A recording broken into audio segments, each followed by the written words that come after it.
Hello everybody, my name is Zach, aka The Weather Gamer, bringing you Commissioner's Corner.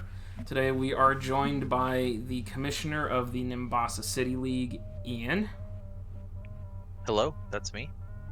His YouTube channel will be linked down below, as well as the Nimbasa City League Twitter, and I'll throw his Twitter down there as well. So he's here to go through, explain NCL. It's a league that I've been a part of for one season, and we just started or finished drafting for season 6, which I'm also a part of, which you guys have already seen because this video comes out after that video. Anyways, I love being a part of NCL. I'm very glad that you took my app and brought me in. So let's kind of delve into it. Why are you called the Nimbasa City League? So I'm just obsessed with Elisa. Like, not actually obsessed, but I like her character design so much from the Gen 5 games that I started using her as a profile picture, and I sort of based my Discord name around her, like a mix of her and The Office. I was like, what can I do with electricity? And then in The Office, they have this episode where the two branches are merging, and Dwight sings this song called Scranton, the Electric City, and I was like, oh, I can just combine those because electric ends in C anyways. So I chose Elisa, and then I was like, this is a more unique name for a league than something like, I don't know, the, like, I don't know, American Pokemon Association. or like GBA or something, right? Like Global Battle Association. Like, there's nothing distinguishing that besides the fact that they were the first ones with that name. Anybody else could use that, and if you didn't know what the GBA was, you're like, oh wow, that's such a generic name that anybody could use. Or like UCL even. It's the same sort of thing. They just choose these really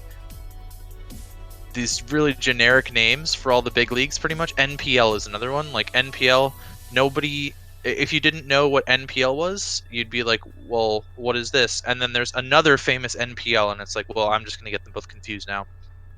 So I thought this was a nice way around what, that. the National Pokemon League or something?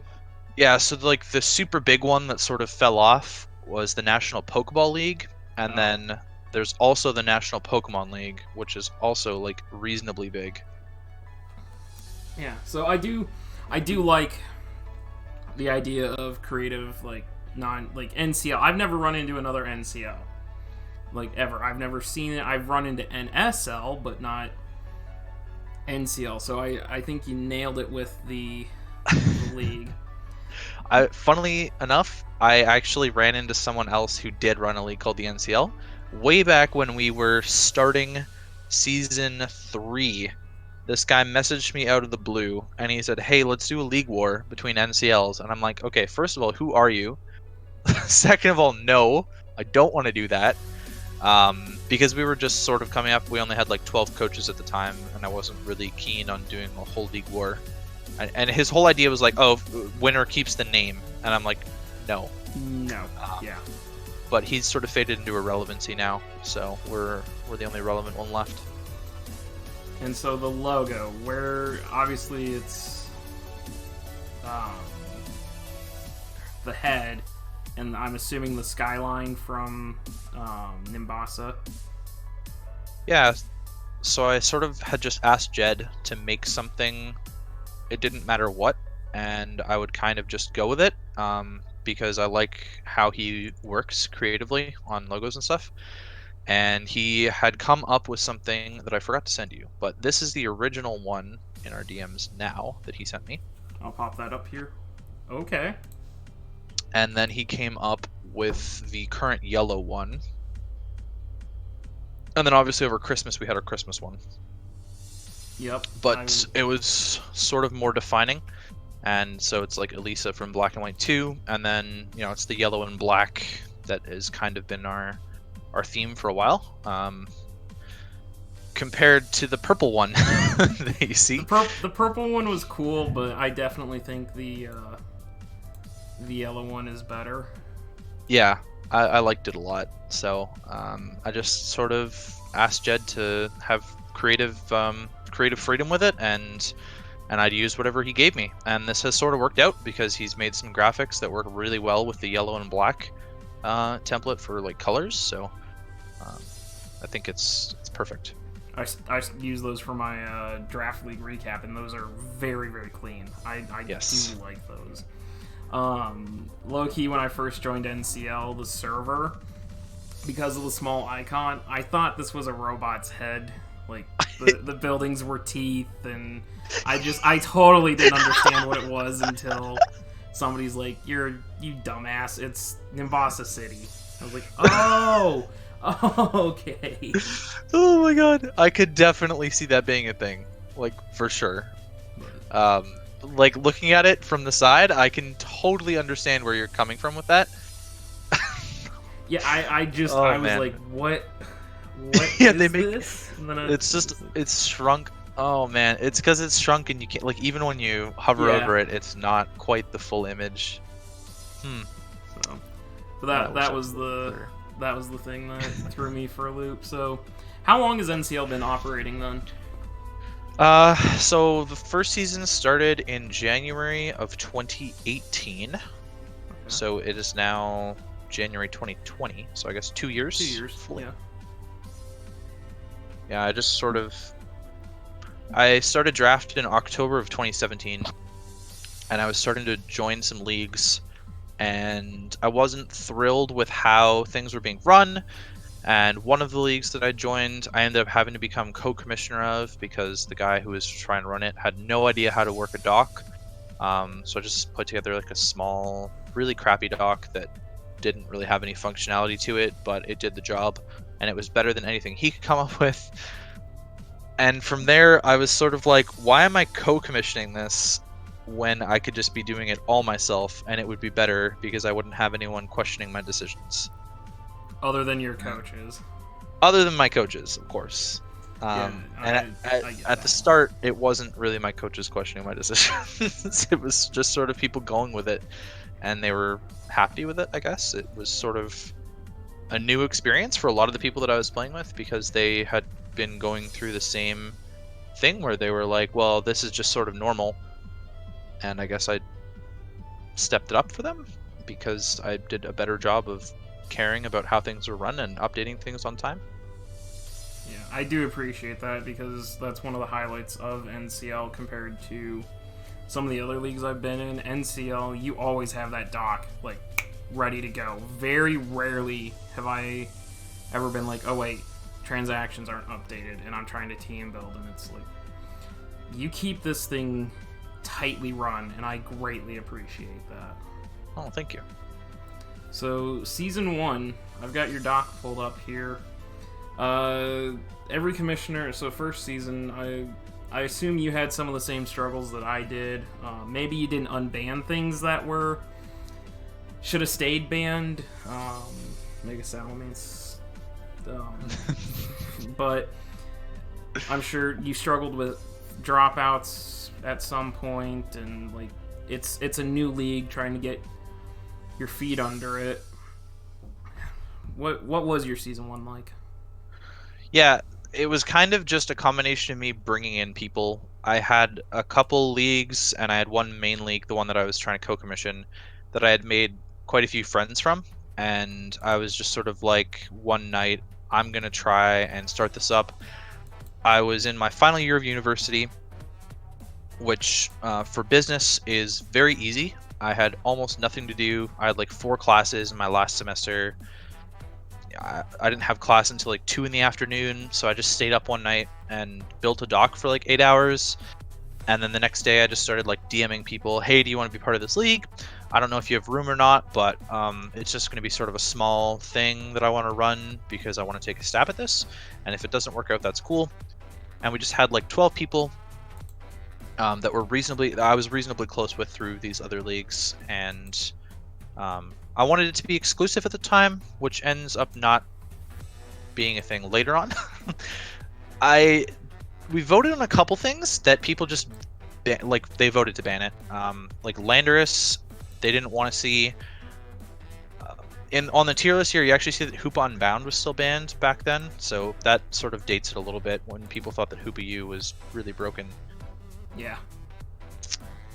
So it wasn't like that different from everywhere else, but I wanted to have one big rule change that was different at the time.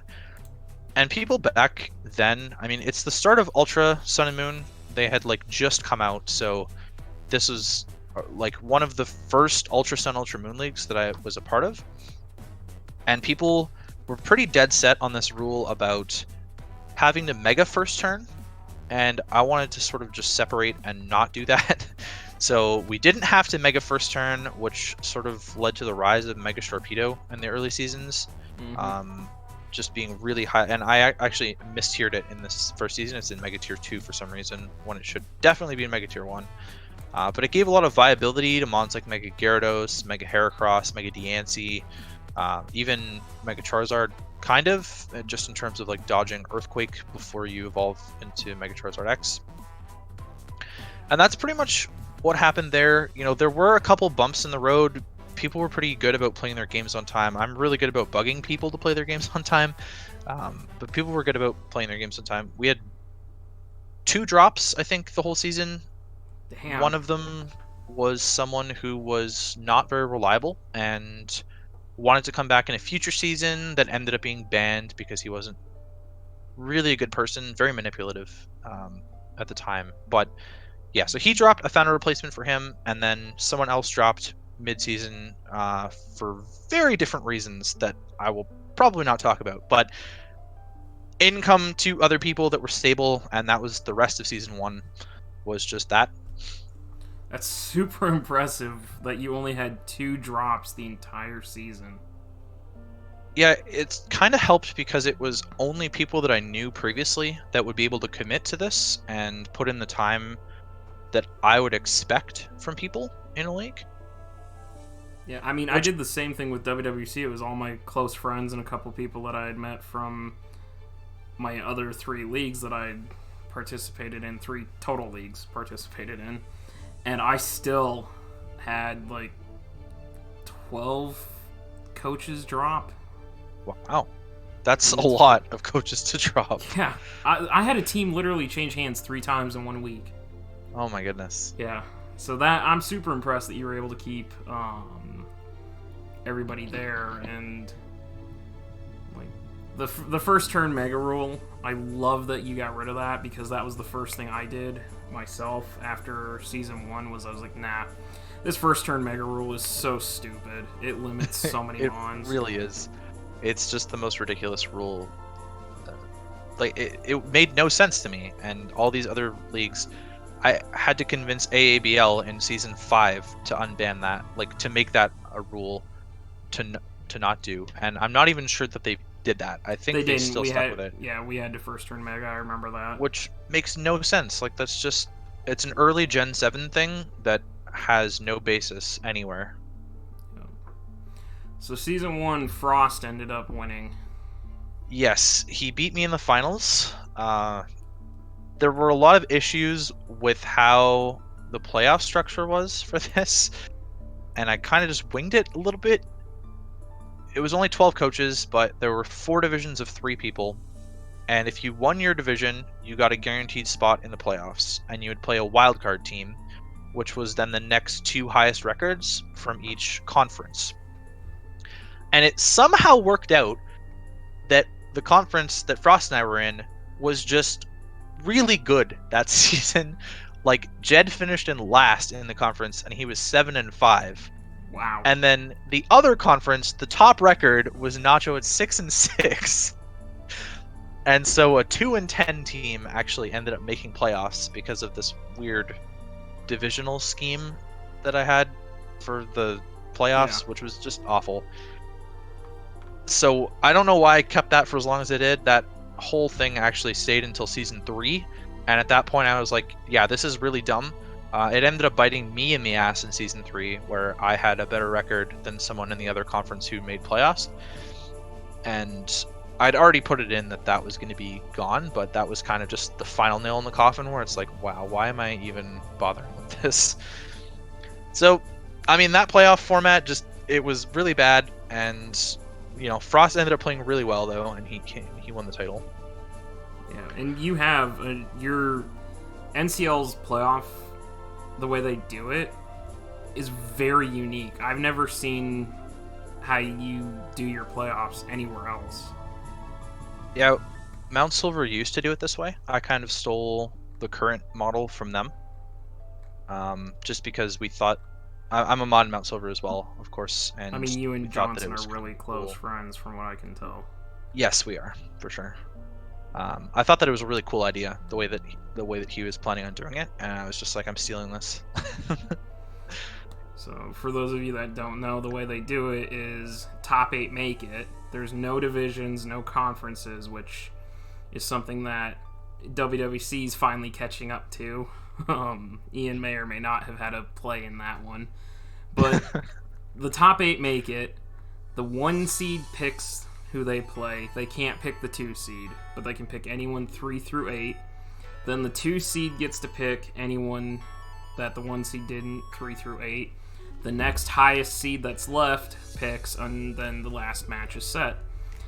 And it's such a unique way of doing it because you don't have the conventional 1v8, 2v7, and it actually does kind of stop from having rematches, which I know you hate rematches. I know how much you do not like rematching coaches. I really hate it. You've been very vocal about it the multiple times it's happened, including the fact that I knocked you out of AABL on a rematch, and you had to play Slick in WWC on a rematch. So Yeah, I mean, the match against Slick in particular, I wasn't super thrilled about, just because my team relied so heavily on Mega Mewtwo Y, and he had Yveltal, which is like probably the best Mega Mewtwo Y counter, and I had to come up with that super janky bulk up set with Avalanche to counter it. And then in AABL, I wasn't super concerned about the rematch. Like, I was more concerned about the rematch because it was a rematch, and it was weird that we didn't play the opposite conference instead of playing our own conference. I mean, I got outplayed in that game. There's not really much more to say about that one. that wasn't outplay. I hit 2 T-waves against you. That was sheer hacks. I don't recall what happened anymore. I think I had an earthquake or something instead of another move, but No, that was like in April or something. So yeah, it was your sand drill versus you had 3 ground types, and I ended up bringing Mega Main against 3 ground types. Oh yeah. It came down to Passimian versus Mega Main, and I thought I was screwed because I thought you were going to be Scarf Defiant, and it turns out you weren't Scarfed. Yeah. But yeah, you guys try to avoid the rematches, and it's really cool. The big thing with rematches is in season 1 and 2, we only had 12 coaches for both seasons. And we ended up being in a position where I wanted to run 12 weeks because I wanted everybody to play everybody. But with 12 coaches, it doesn't work that well evenly. So you had to have a rematch, and I just randomized the rematch. And then in season 2, it ended up being even weirder because Fizzle played Matt in the regular season and then in a rematch in week 12. And at that point, if you're locked in, you can kind of just meme the match out anyways. But then they played in the quarterfinals because of how the seeding worked. So they played back-to-back games, and they played 3 times that season. And I wanted to get rid of that. So then we expanded to 16 people in Season 3 to avoid that, so that there was less of a chance of you getting a rematch in playoffs. And then when we finally moved to this new playoff system in Season 5, you can obviously pick to avoid a rematch entirely, or the main thing that I like it for is that it rewards consistency in the regular season.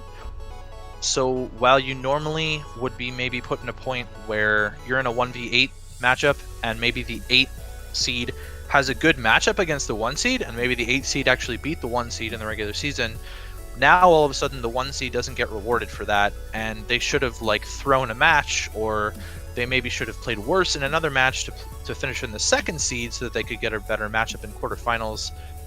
I just think it works out a little bit better in terms of the higher seeds being rewarded in terms of picking their matchups and having a better chance of going farther because of their skill throughout the original 12 games. Yeah, and I completely agree with that, because until I realized, or until you pointed it out actually, that it was pick, it wasn't 1v8 like the doc had said it was. I was trying to avoid picking off either the 1 or the 2 seed, because at the time when I found that out, I had lost to both the 1 and the 2 seed, and I didn't see a potential to win against them in playoffs, so I was actively trying to dodge. And then when you said the 1 and the 2 seed get to pick, that's when I was like, oh shit, I need to get up into the 1 or 2 seed so I don't get picked by the 1 seed, because I didn't want to play Kaizu or Amish. Yes, yep. And that actually leads to one thing that's in your rules that I don't necessarily agree with. I understand why it's there, but I don't necessarily agree with it. And that's Rule 25. These rules are subject to change at any time by the Commissioner. So that is not for abuse of power. That is there in case I missed something. Mm-hmm. Like if I maybe missed an item, or if there's an item that then gets released later in the season, I can adjust that, and there isn't an issue with that. I'm in season 1, I think, we had Primarina, Incineroar, and Decidueye get their hidden abilities released. Mm-hmm. But they were tiered and drafted based on their original abilities of Torrent, Blaze, and Overgrow. Yep. But Incineroar was tier 4 at the time because it didn't have Intimidate, and the value obviously increases with that mon when it got Intimidate.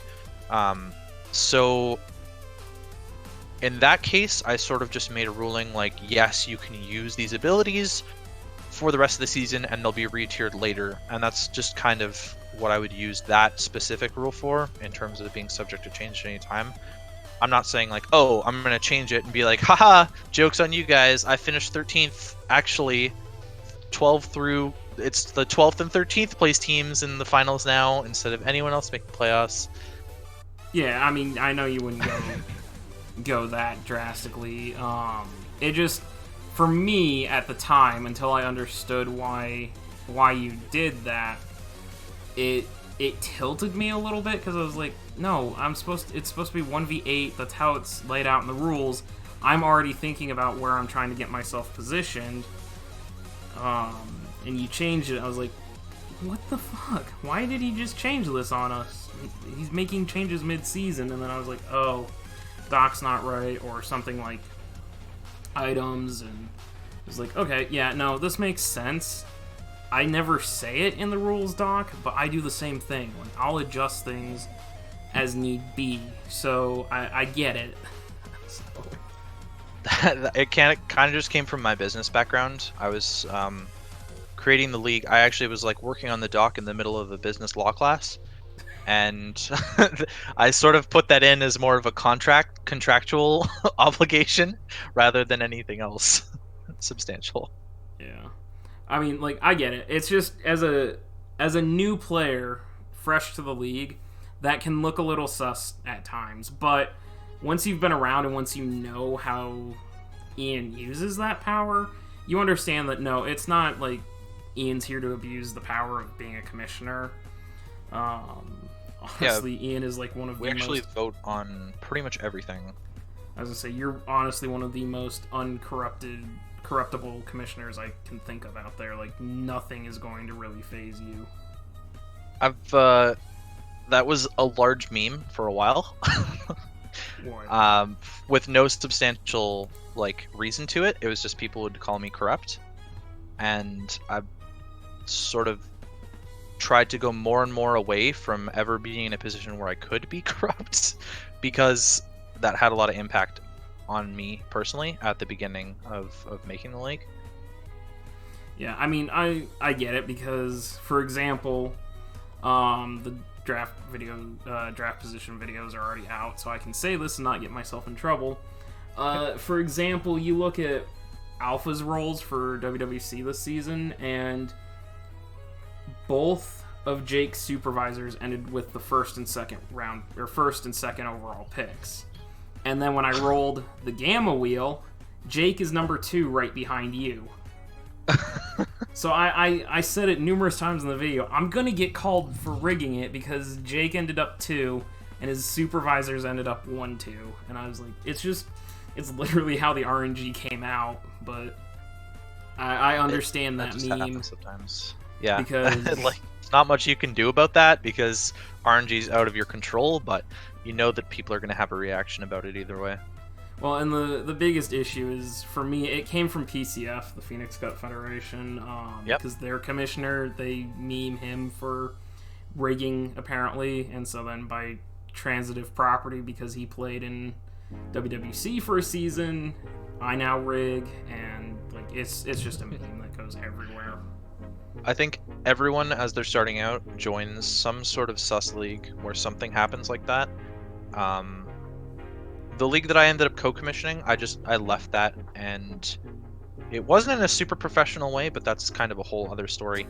The guy that I was co-commissioning with ended up dropping Primarina. Like, he drafted it, he dropped it, picked something else up, and then decided he didn't want to do that after I'd already updated the doc and wanted to drop that again for Primarina.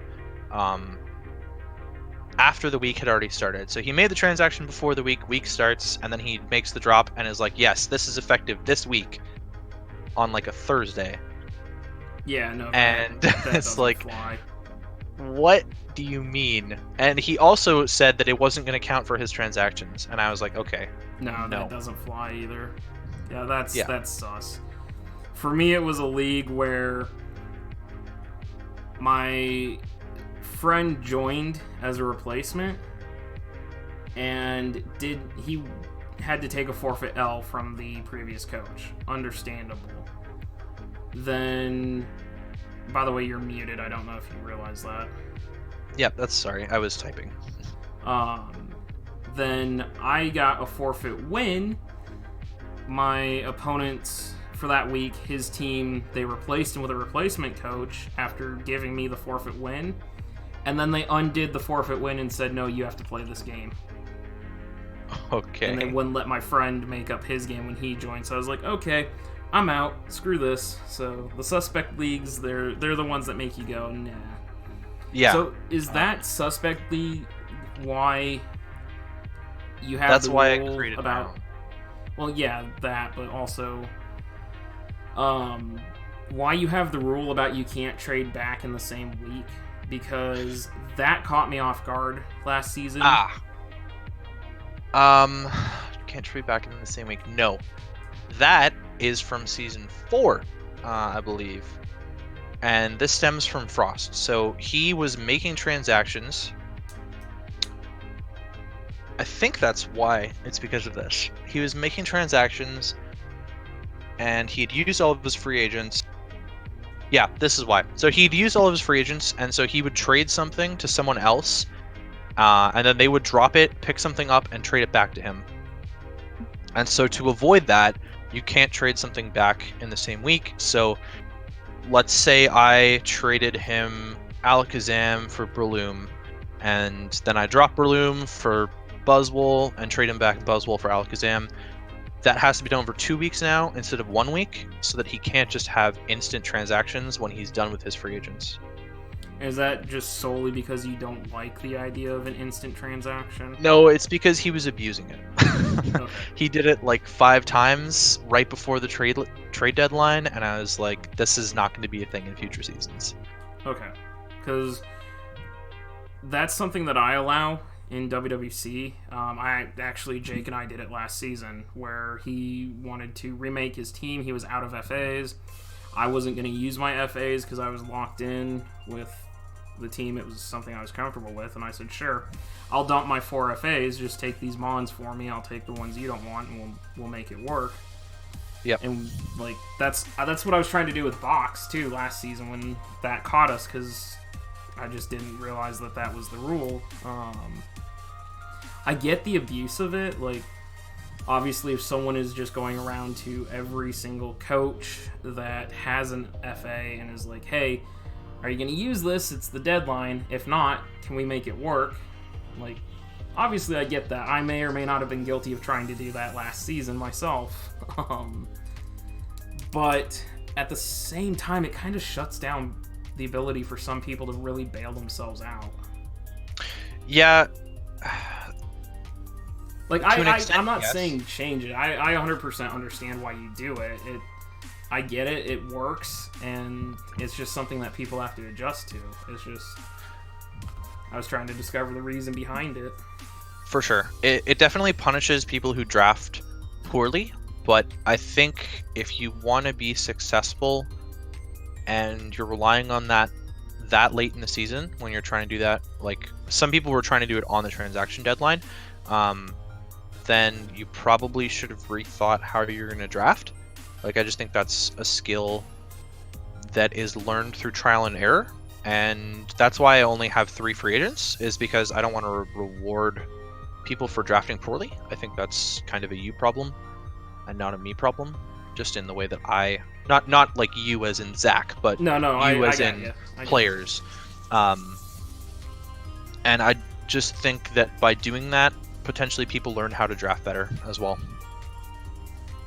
Yeah, and that's the thing that threw me off too, is a lot of leagues at post-draft are pretty lenient. I mean, I allow 24 hours of unlimited. APA gives you 2 extra transactions for the season, but they're only valid for, I think, 48 hours.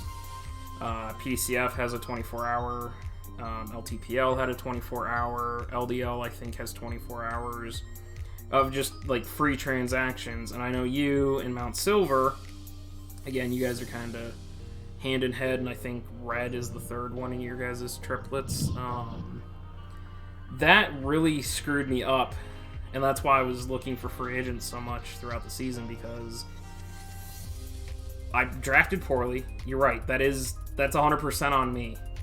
But then I screwed up my transactions post-draft, and it really royally put me in a hole, and then I couldn't trade out of it. So, I mean, yeah, I'm not complaining. I finished with the best record I've ever had in the league and made semis again, but like, it's an adjustment for people that come from leagues that do the majority of these. Okay, you screwed up in the draft, here's 24 hours to fix it, but after that, it's going to cost you type of thing. So I looked up the Season 4 doc to see exactly how many times Frost did this, and he used a transaction in week 0, and then he used 2 for his own team in week 7, and then he did this thing where he would get someone to drop something and then trade it to him, and then they would drop the thing that they got from him for what they had dropped originally. So it was 3 transactions per thing, and he did it 5 times in the same week. Okay, yeah, that's... I can understand why you put that in, because that is really abusive. Yeah, right before the deadline. Yeah, no, that's taking it to an extreme. That's super abusive. So, but speaking of Season 4, as we look at the Nimbasa City Twitter here, and you've pinned your NCL champions, Season 1, Season 2, Season 3, and now Season 4 has a B and Season 4 Z. So yes. Clearly Season 4, you grew big enough that you needed an expansion. This was always sort of my plan.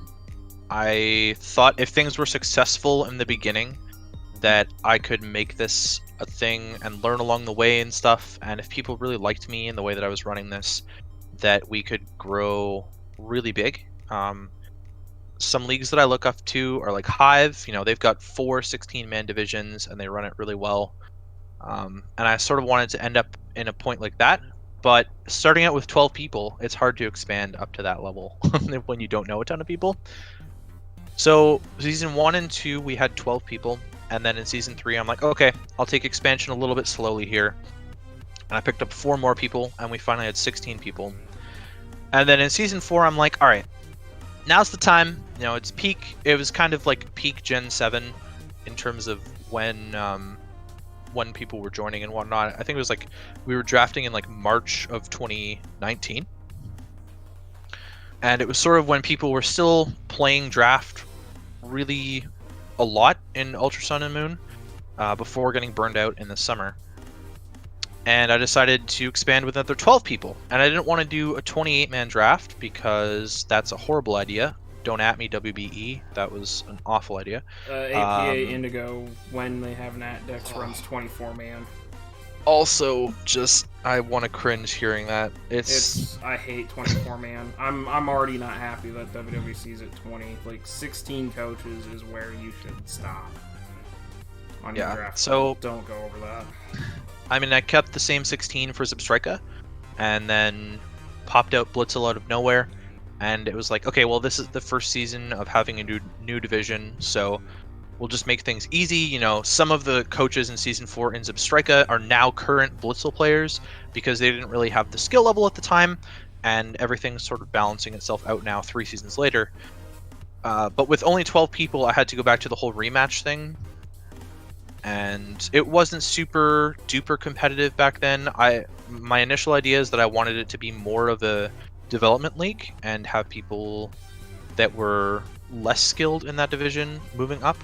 And then obviously last season I sort of threw that out the window, and I was like, I look up to the way that Red is run as well, and Red is this way where they have 2 divisions, but you always have to start at the bottom. So even if you were in the top division and you drop out and you come back a few seasons later, take Fizzle as an example this season. Yeah, I know. You know, he was a finalist in Season 2, he won Season 3, but I wanted to make it clear that I was going to always follow this, starting from the bottom and working your way back up again, because I didn't want to show any favoritism to anyone that had previously played.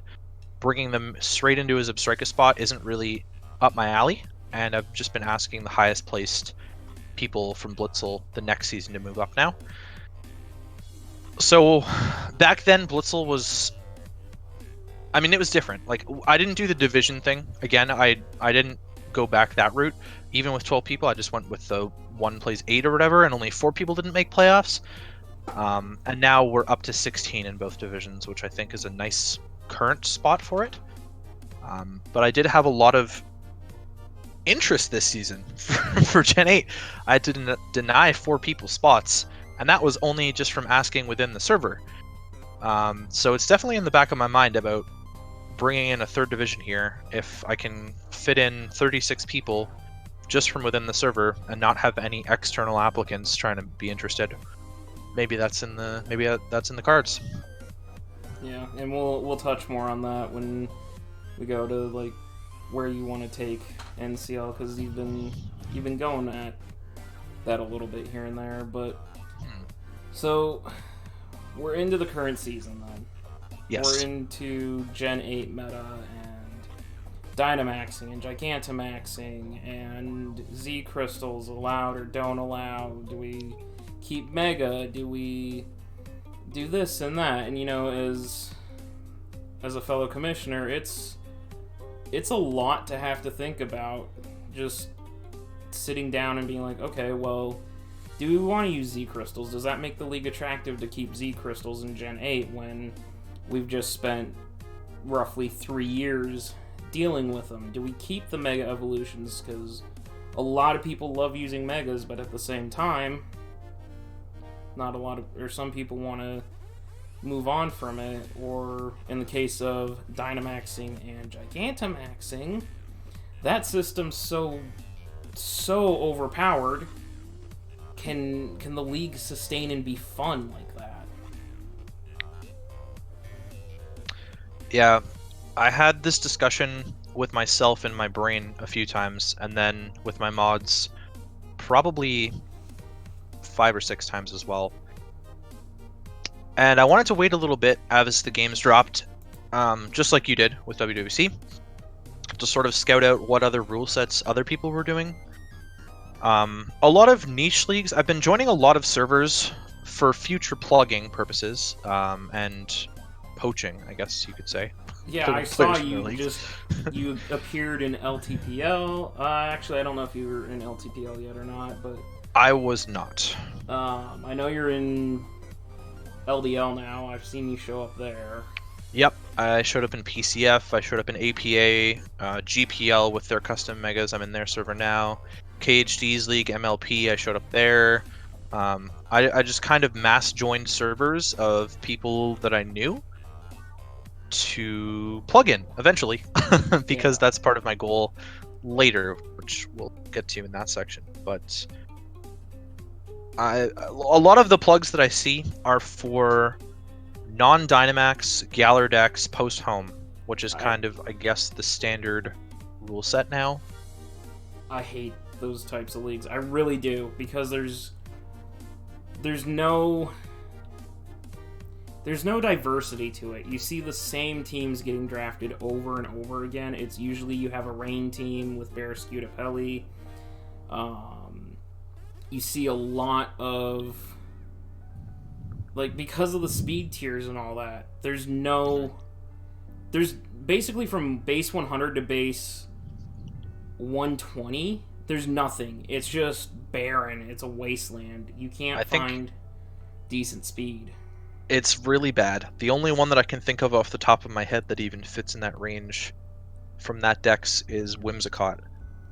G-Rapidash, and if they allow it, Cantonian Rapidash. That's basically all you have in that range. Dracloak, which Dracloak is usually tier 5. It's 102, and it's usually not that great of a mon. I think why I don't like it as well is because it feels so much like Ultra Sun and Moon, and that was a meta that we had played for 2+ years. You know, you saw people having to start Ubers leagues, like WWC Season 3 was obviously an Ubers league. Lots of Ubers, lots of Little Cup going around at the end of that generation, because people were really tired of having the same meta. You'd see Tapu Koko Celesteela go picks 1 and 2. You'd see Lando T go somewhere in round 1. Mega Lopunny go somewhere in round 1. Zygarde go somewhere in round 1. I mean, you're seeing the same sorts of teams from people throughout Gen 7 for 3 years, and then there was a tiny increase in, like, people in for Ultra Sun and Moon with, like, oh wow, we got Naganadel, and then they insta-banned Naganadel because it's way too broken. Blacephalon Sakataka entered, and they're kind of but the main thing was move tutor moves, you know, everything, and their mom got defog. There was a bunch of stuff that got extra, you know, Moongus with Stomping Tantrum is one that I can think of, so now it's not hardwalled by steals, has a way of hitting Heatran on the switch, things like that. But then Gen 8 came out, you know, we've got all of these new moves for Pokemon that we love, but all of these other Pokemon that aren't part of the decks that we used to love using in Draft League, we don't get to use anymore. So that's kind of why I don't really like Galar decks in general, is because most of my favorites I just can't pick. Like, they just aren't available for me to pick, let alone the meta defining aspects. I mean, the speed tiers are awful. You're seeing it's the same as Ultra Sun, Ultra Moon, really. You're seeing like Aegislash, Dragapult go 1 and 2 pretty much every single draft. If they allow Mew, you may see Mew. If they allow G-Darm, you may see G-Darm. Coma-O is much higher priority if they allow Omni Boost. Even if they don't allow Omni Boost, Coma-O is still pretty high priority. A lot of the new Pokemon we got aren't worthy of higher tiers or higher point values, so you're not getting as much diversity on the top end, and you're getting most of your diversity in the middle and the bottom end. So it's really sort of a toss-up, because they made the legendaries super broken, and they only made 3, and then you're like, well, what now? Yeah, we don't have our trio for the, like, our secondary trio, the Lake trio. Yeah, you're right. There's no trio. It's like for the Gen first 8. time. Huh. I'm wondering if the DLCs put that in or something. I don't know. I guess technically there wasn't a trio in Sun and Moon, but they made it. It was a quartet. Yeah, but I mean, still, like, Ultra Sword and Shield. Anyone? That's the DLCs. So. But yeah, so I just don't like the way those are run. That's me. That's why I like the Nat decks, and I really love the fact that NCL is Nat decks. Like, that was a big reason why I hung around and came back. I was waiting to see if you were going to declare it Nat decks or not, because if you had gone Galar decks, I probably would have sat a season out, just because I have 2 of them already that are Galar decks only, and it's like, no, this is not fun. But I had kind of decided after they announced that the decks was going to be cut that we were going to stick with Nat decks the whole time. we did a few speed tours before the start of the season, sort of testing out where things might go on the tier list, and maybe some synergy that picks would have. Like I had Galarian Darmanitan and Tapu Koko in a speed tour together, and I was like, I really like the synergy of this pair. I'm gonna try and draft it, and then I ended up taking it. But those speed tours really helped, and only one of them was Galardex, and it was awful. I never wanted to do that again with the rule set that we had. It fit more with a Dynamax strategy, so I went with that. And then in terms of Z moves, we voted on it, obviously. I was a little bit interested about that. One of the leagues that I'm in, called UTL, that I played in and won the previous season, decided that they wanted to do all of the deleted moves allowed, as well as Z moves. So it's basically Gen 7 with the Gen 8 Pokemon in it. And I wasn't sure how other people would feel about that. So I wanted to have the vote instead of just like laying down the law on that one. But I think that keeping Megas is part of the identity of NCL as a whole. I'm pretty firm about really enjoying 11-mon teams, so I'm never going to change that. I'm firm about having 12 weeks for consistency on my data tracking, and I'm pretty firm about keeping Megas as part of the 11-mon teams, because I think with tiers, it's really difficult to balance a draft without a Mega slot and having 11 Pokemon. Otherwise, you kind of have to drop down to 10, and you have no way of gaining back free points in tiers if you don't have a Mega. So it caused a lot of problems for me. I thought about the idea of not having Megas, and it caused a lot of problems in terms of how I wanted the teams to be formed. Mm-hmm. Which is a lot easier. I know in Mount Silver there's no Megas allowed. I would like my Megas back. If Johnson, if you're watching this, can I have my Megas back for Season 8, please? That's it primarily works because it's points, and you don't need to have something that gives you more points. You're working with a set budget, and maybe Megas cost a little bit too much anyways, so maybe you're getting a much bigger threat, like, oh, maybe I couldn't afford Galarian Darmanitan because I was taking Mega Lopunny at 18 points, and now I'm taking another 18-point Mon instead. So there's all those sorts of aspects of it. I did want to vote on a few rule changes. I know we banned trapping, which is just... That was a mistake. I fully admit I made a mistake voting to ban that because I forgot about Magnet Pull, and it utterly destroyed Magnezone and several other Mons. Yeah.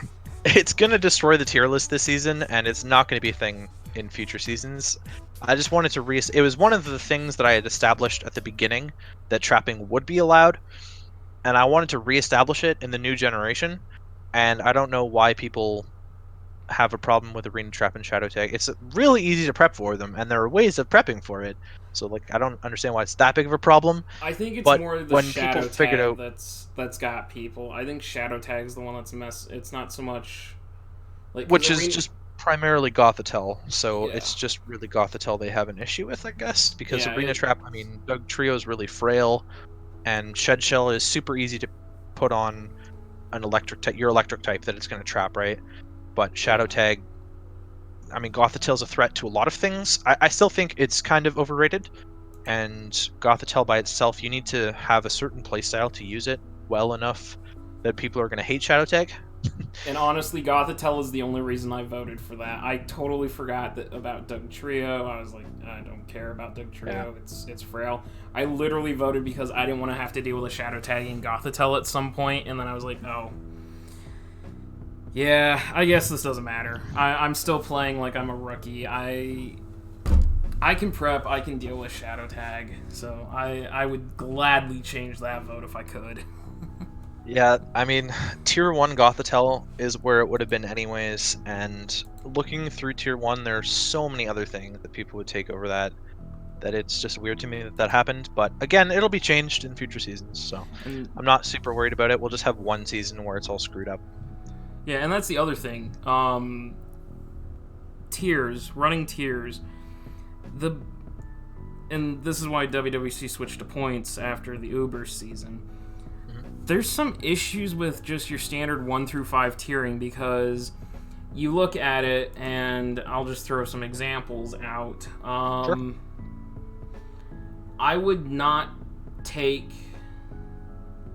Gliscor as a tier 1. I know there's no hidden power. It's a good mon, but it went undrafted because it's a tier 1. Or yes, like, it did. Yeah. Jirachi, You're another. right. That's a great example actually, because it sort of fits in between a tier 1 and tier 2 value now with no hidden power. I would argue that Gliscor is like way too broken for tier 2 with no hidden power, but probably on the lower end of a tier 1 side of things. I definitely agree with you on that. And Sorry. Manaphy would be another good example. It lost its ability to speed boost via Z Rain Dance. It's still lethal. Like, it can still tail glow. But at the same time, is it really worth a tier 1 pick versus something like Finny, another bulky water type, or Gyarados actually didn't get drafted either. That was going to be my next example. So I've always wondered, now that I've switched to points, I will never switch back to tiers.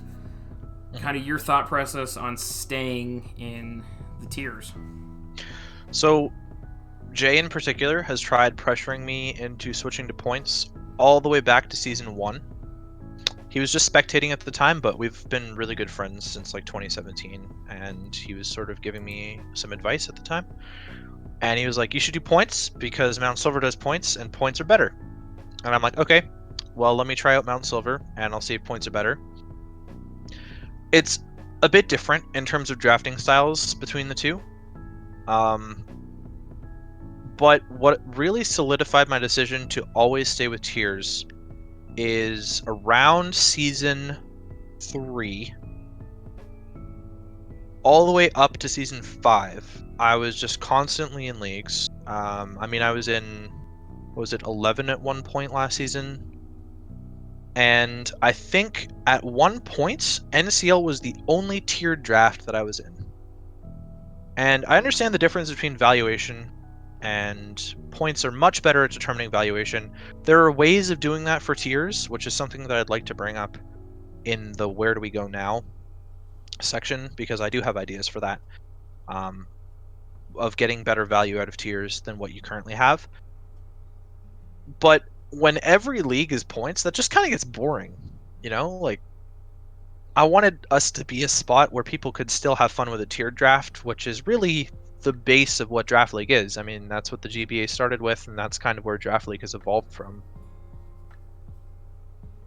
Yeah, I get that, and that's why, for me, it's keep things unbanned that should be banned. Magearna, Protein Gren, For me, that's, okay, I'm going to copy some of the popular trends, but at the same time, to make myself unique, let's unban some broken shit and see what happens, and as long as the league doesn't break, it's okay. Yeah, that's actually a very good point. That's one of the issues that I ran into with last season, and why we had to complex ban so many of the things that we were unbanning, is because they were just way too good for tier 1, and I didn't want to put in a tier 0. I was being a little bit lazy at the time, and I didn't want to expand my dock to a tier 0. I wasn't entirely sure what sort of point level I would have. If they were only 220, is, Lunala really only 40 more points valuable than Blacephalon? Probably not. I mean, Lunala is like significantly better than Blacephalon. So I really wasn't sure how to balance that, and that's why we had to complex ban pretty much everything that we unbanned last season, was to make it more balanced to fit them in a tier 1 situation. Yeah.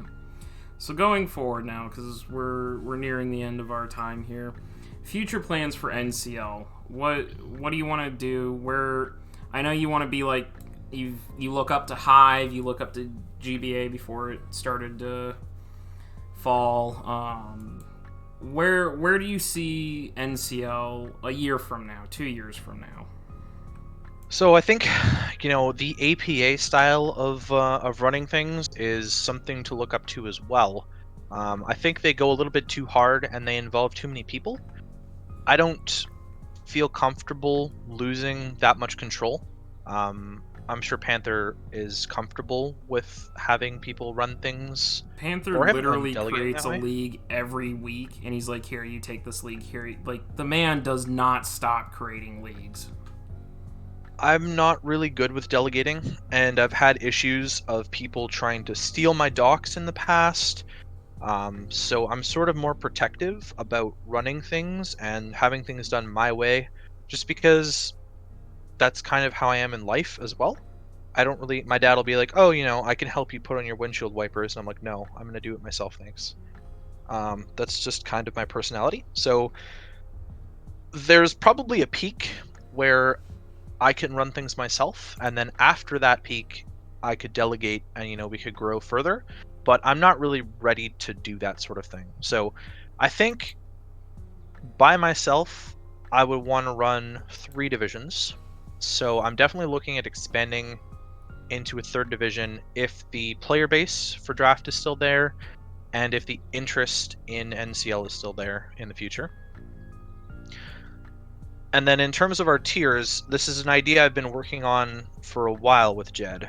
Um, just because I'm a sucker for data, I've been collecting data since the league started on usage and success in terms of usage.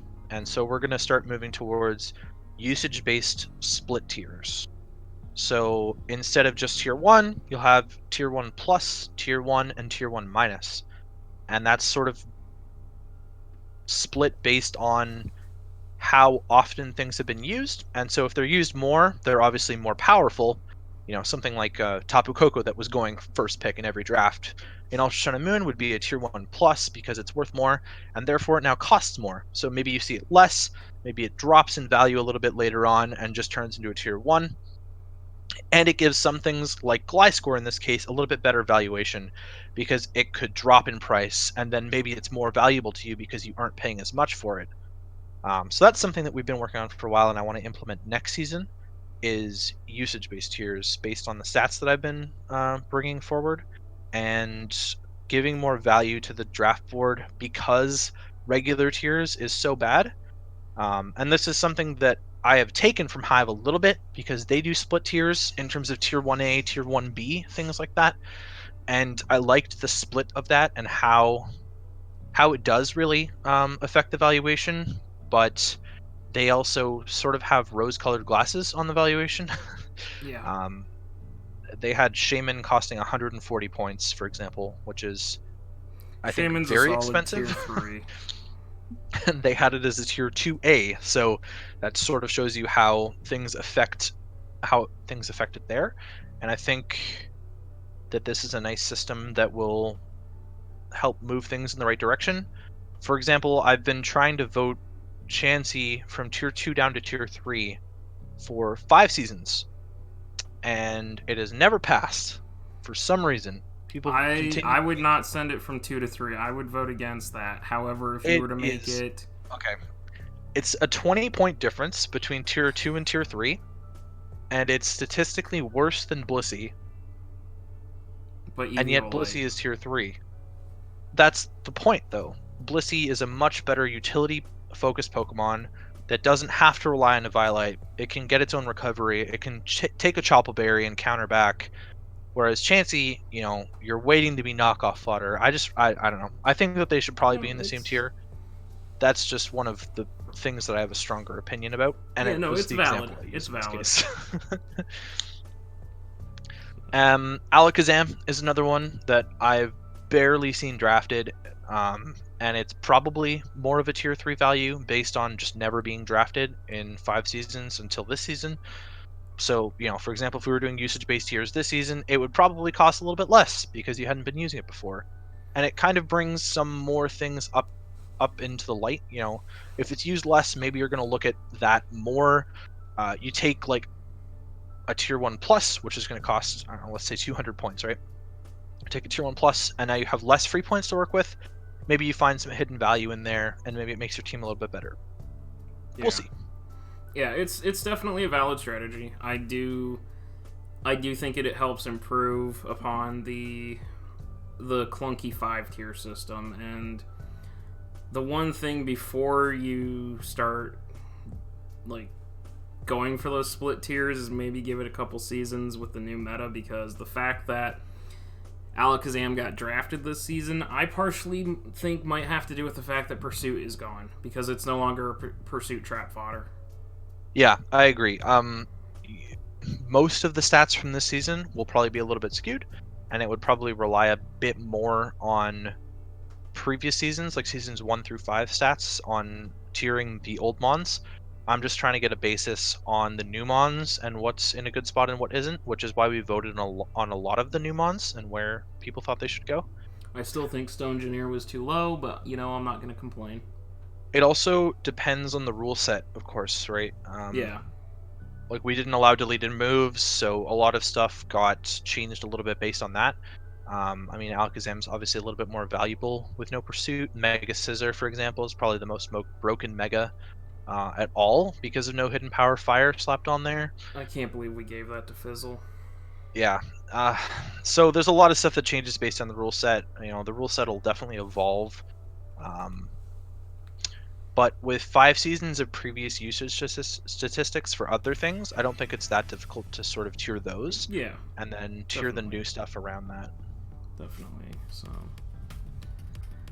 All right. Well, we have reached our hour point here, which is usually where I like to leave these because taking more time is like I've already taken an hour of Ian's night away from him. So I'd like to wrap it up here, but my final thoughts, and then I'll let Ian finish up here. If you're looking for a league that is well run, is not going to fall apart, while the tiering may be a little funky, and I'm not going to hold that against you at all because like it's worked. You guys are in season 6 and all that.